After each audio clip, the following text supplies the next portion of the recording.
Hello. Hi. Are we on? This is it. We're doing it. So this is our 50-minute podcast. This is like podcast speed. Podcast on speed. Our speed podcast. Speed podcasting. So it's 2026.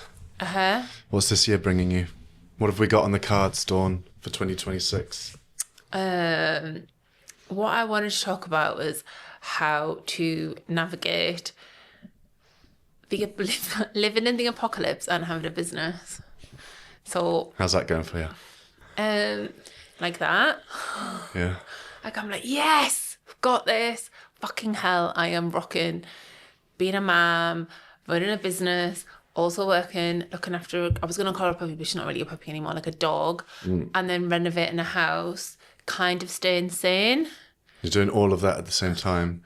And around the world, like, it's gone. The world's exploding. Yeah. So, like, How do you juggle all of that and not have a breakdown? I mean, I'm looking for tips. hence the 15-minute podcast. Can't do any longer. The gym keeps us sane a bit. I've started twerking. Right. Oh, I also have loads of health shit going on as well. But yeah, I'm not always all right. And I think that's probably... I mean, I tell you what, since I've met you, which is probably coming close to 3 years, maybe 2.5, you've always been very transparent when you've had a dip, which I kind of resonate with. Like, I do the same. I tell people, like, I'm not doing okay.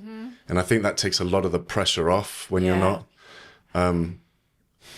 So that's quite nice that you've got that tool to actually be able to tell people, like, look, I'm struggling. But the funny thing is, you say that, and then weeks later, you're back on it.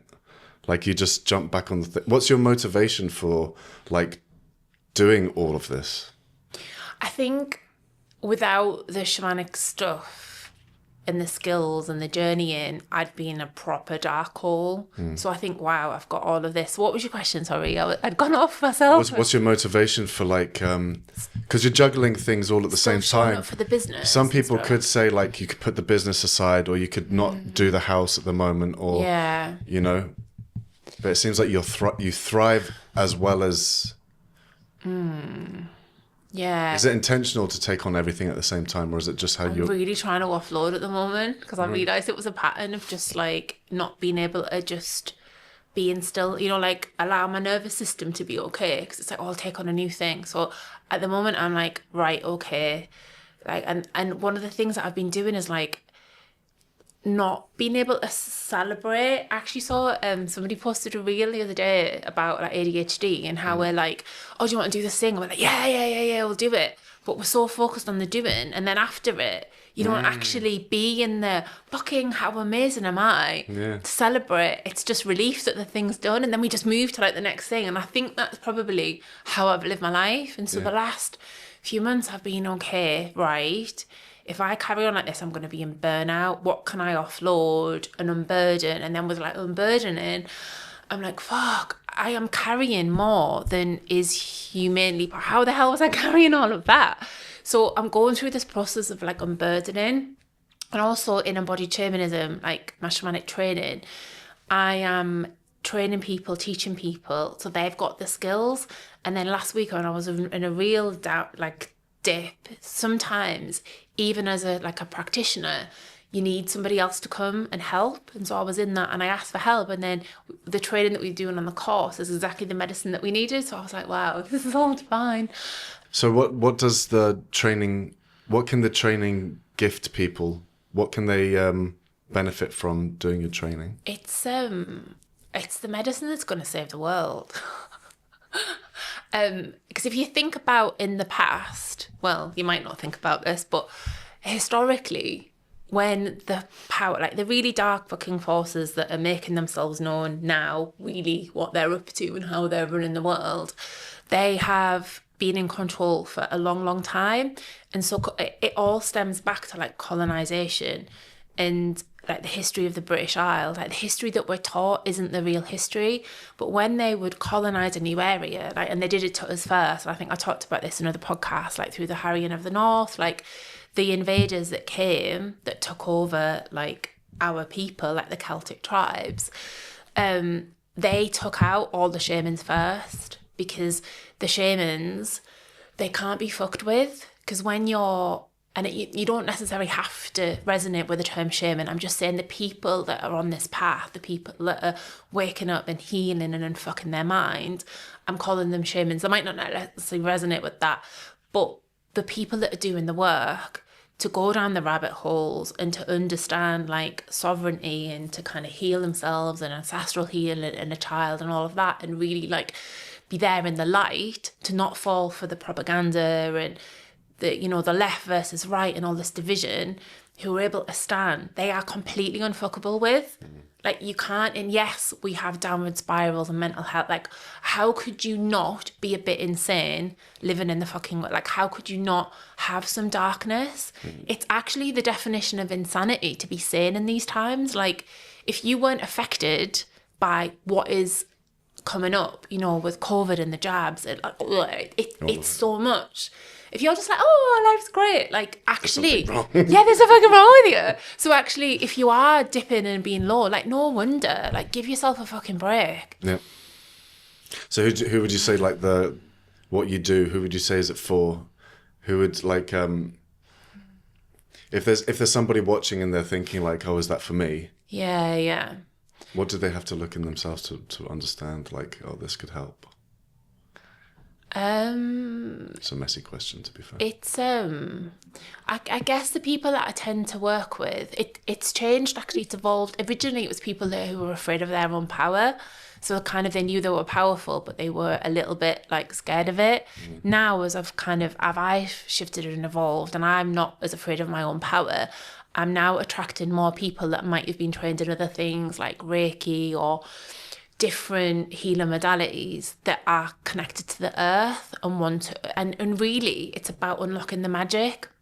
And that's the biggest takeaway, is like, people will have these journeys and they'll be taken, and they'll then go out into nature and into the world, and they're like, oh my God, I'm having this like communion with like dragons or with the elementals, like the fairy realm, or like spirits that once were like make-believe, that you thought, oh, that's just in a children's story. And then they're like, oh, and I've had all this amazing medicine come through. And often, like, I'm even getting people now who might have trained shamanically with other people, but they want to come with me because the course is like certified, and it's really structured. And obviously it needs to not be structured. So it's a structured way of remembering your magic and your power. And then this year, which has been a bit of a up-leveling for me, is that I've done more in-person stuff. So we have the majority of the teaching online, and then so people can kind of like learn and then go.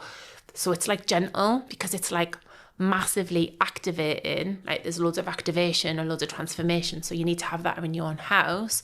And then I'm also doing like stuff in person when they're learning like extraction and soul retrieval, like the things that can be used to really help somebody like get back to themselves. You know, with extraction, it can be stuff in their field that can make them feel off and down and horrible. And actually, I know it with myself, like I'm feeling off, these aren't my thoughts, this is, and I can do it myself.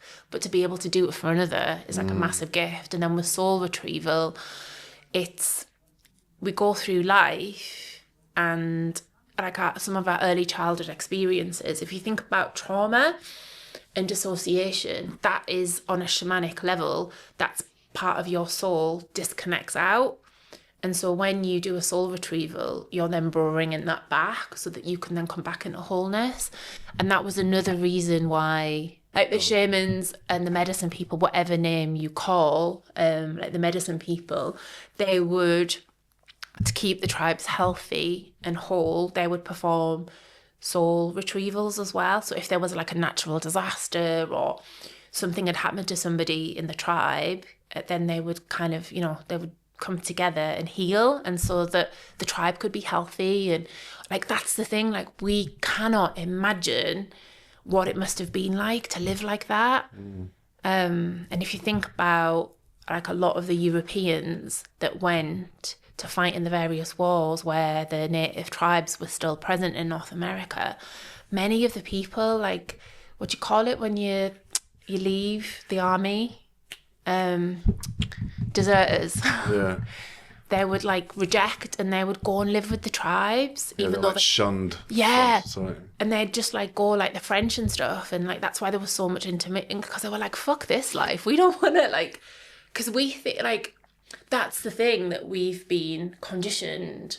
We're like constantly, you know, like the next technology or the next thing's going to save us, and we're kind of like searching for something in humanity. It's like the pinnacle of humanity, and actually we had the pinnacle of humanity, and it was really simple.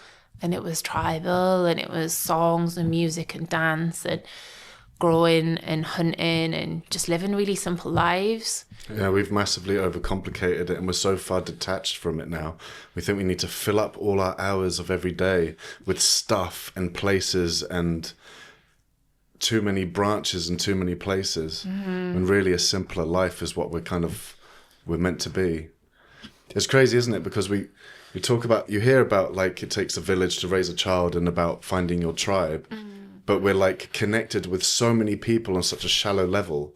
It feels like we're surrounded by people, but actually we haven't got there's no depth with a lot of them, which is for whatever reason. I think that's it. And I like personally, the last few weeks, I've been like feeling this like soul loneliness of like there's people around me, but I don't know, I feel like I'm grieving a life that doesn't exist because I'm like grieving the past, you know, like of a way it could be, but I don't know how to get there. Like we talk about community and like people are like, yeah, we're going to do off-grid communities, but we've been so conditioned to live individual lives. Like so there's quite a lot of fear around it. Like how do we genuinely come together? I know, and I get it with a lot of people where I'll meet up with a lot of people and I feel so detached from them. Yeah. When there's an opportunity of people getting together that we should be talking about things, and you're talking about like the mundane stuff, and it's like, then there's no, I don't know, people have forgotten how to talk about real problems, I think. It's like go deep or go home. How do we then create communities? And then I'm like, God, I don't even like myself at the moment. How am I going to find people I live with? Because this is like, I've been really like going through it and like looking at all my shadows and like thinking about it. But there has to be a different way. Like, especially because you're homeschooling as well. Like, surely there's people around that all want the same. And every now and again, I'll see a post on social media that someone's like, we want to create a community. Like, can we all come together? But I do think it's going to be challenging. It is. Because the idea of somebody on social media, even, and the reality of who they actually are to come together to live, it's going to take so much. Yeah, it's difficult to find people that you're aligned with and where there's no bullshit. Yeah, I mean, I did do it in my 20s. I lived with, and it was the happiest time of my life. I lived with a group of girls in London, and we lived together, we ate food together, we partied together. We were just, I guess, young and naive. So it is possible. I know, it's just when you get to a point where where your values shift and you care about something, it's like, it's difficult not to see it anymore.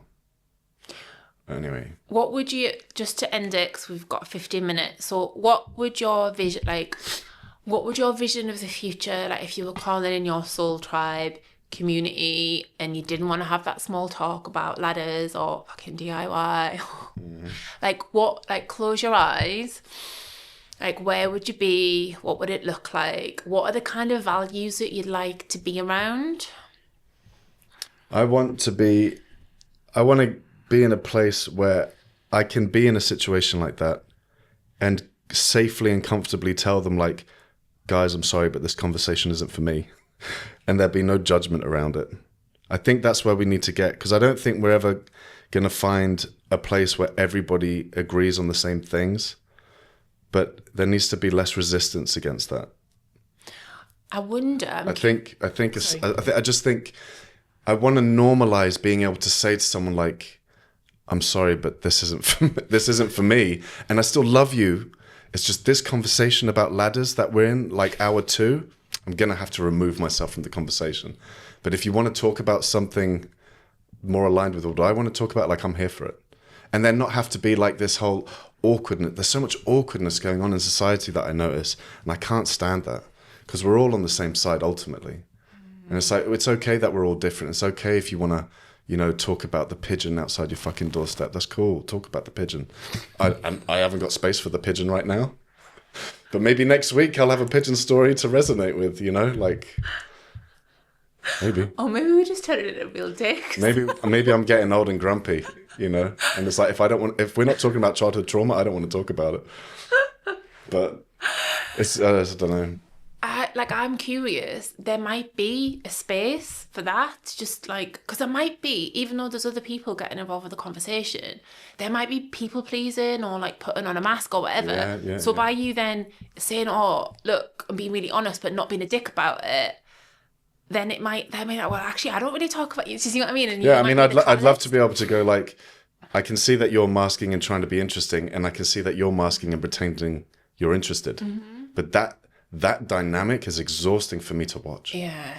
Because none of it's real.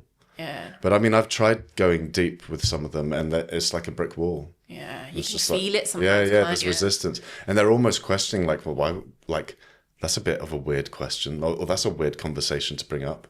It's like, well, no, not really. It's not that weird. Do you know what you could do? Just take a fucking load of mushrooms and go meet them, and then see what happens, and it's not your fault. Yeah. Anyway, right, that was 15 minutes. Is there anything else you want to talk about? Anything that would be good for like for a clip, for a thing? Anything I can ask you to prompt?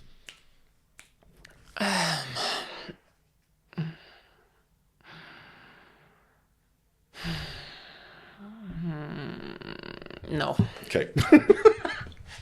See, that's what I mean. Honesty is gold.